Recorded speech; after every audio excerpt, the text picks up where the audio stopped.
Let's be honest. You've met them. The person who drains your energy the moment they walk into the room.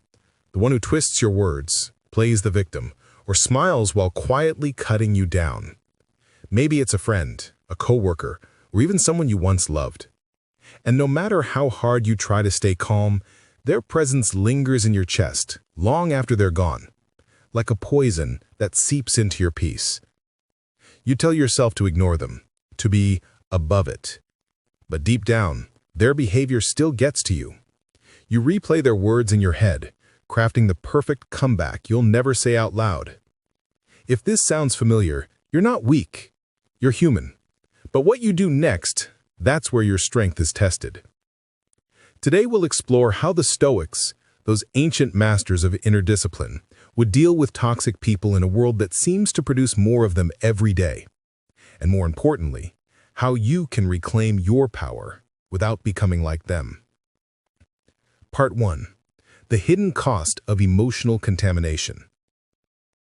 In the modern world, toxicity isn't just in the air we breathe.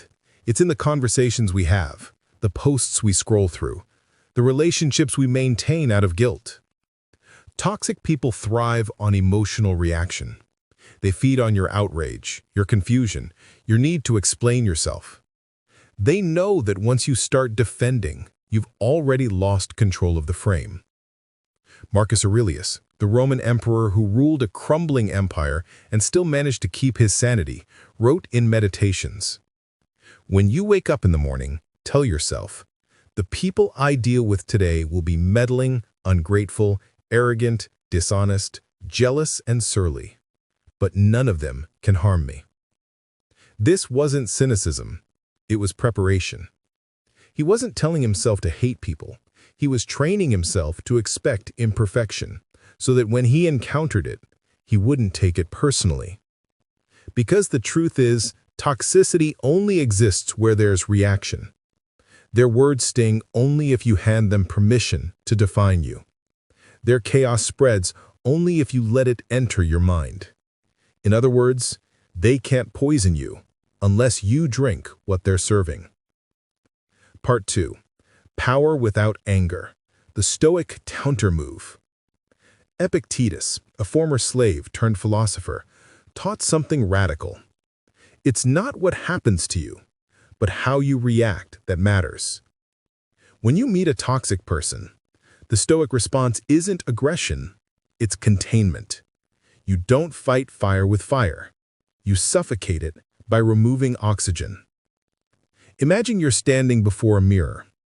If the person in front of you makes an ugly face, do you punch the glass? Of course not.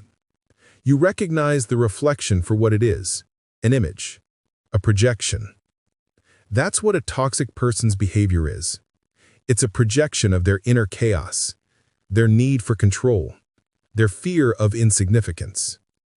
When you respond with stillness, with calm precision, you reflect none of that energy back. You expose them by not engaging. Nietzsche once wrote, "Whoever fights monsters should see to it that he does not become a monster in the process." Because that's the real danger. Not that they hurt you, but that they provoke you into becoming what you despise. Part 3. The subtle art of psychological distance.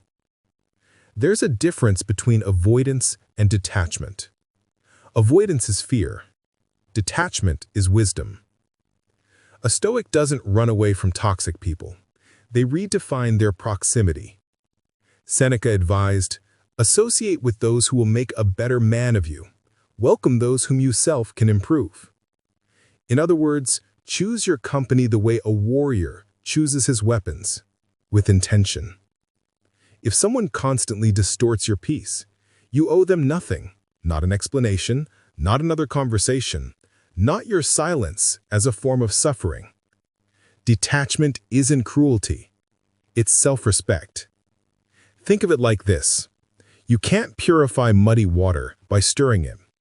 You let it settle. Distance allows your emotions to settle. And once you step back far enough, you begin to see what's truly happening. That toxic people rarely attack you. They attack whatever triggers their own insecurity. Your calmness, your boundaries, your growth, these are silent reminders of what they lack. Part 4. The Machiavellian Mirror. Understanding without absorbing. Niccolò Machiavelli, often misunderstood as purely manipulative, understood the darker side of human nature better than most. He observed that people act not from morality, but from necessity and desire. The Stoic isn't naive to this. They study it, not to imitate it, but to prepare for it. When someone tries to manipulate you, don't rush to correct them. Watch. Because every manipulator reveals their weakness through their tactics. The flatterer craves acceptance. The bully fears insignificance. The gossip feels invisible unless they destroy others. By observing without reacting, you shift from the target to the tactician.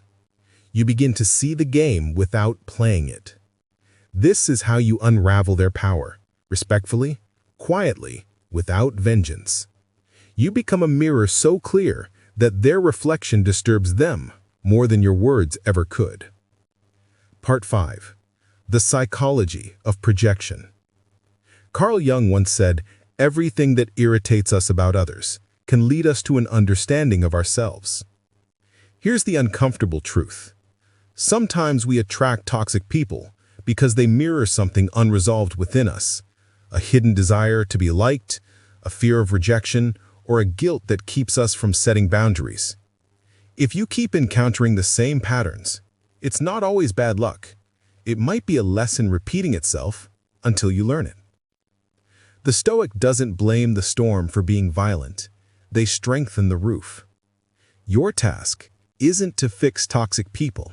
It's to fix your openings, your people-pleasing, your silence when disrespected, your belief that staying kind means staying accessible. Because kindness without boundaries is self-betrayal disguised as virtue. Part 6. How to maintain inner sovereignty. Think of your mind as a fortress.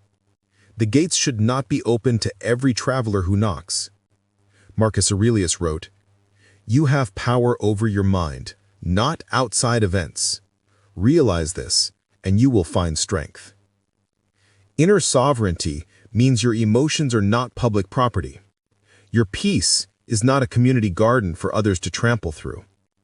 When someone tries to provoke you, pause.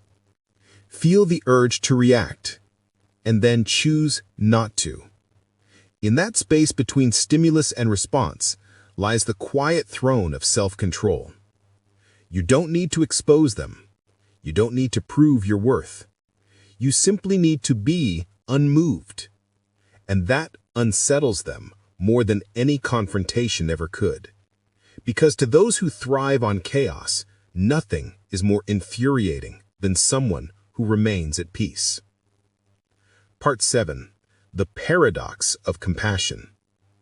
Now here's the paradox. A Stoic doesn't hate toxic people. They understand them, and that understanding is the ultimate freedom. Every toxic person is in some way at war with themselves. Their cruelty is a disguise for their pain. Their manipulation is an attempt to control what they can't control within. Recognizing this doesn't excuse their behavior, but it dissolves your resentment. And once resentment fades, you're no longer their prisoner. You can walk away, not out of anger, but out of clarity. That's what makes Stoicism powerful. It doesn't numb you, it frees you.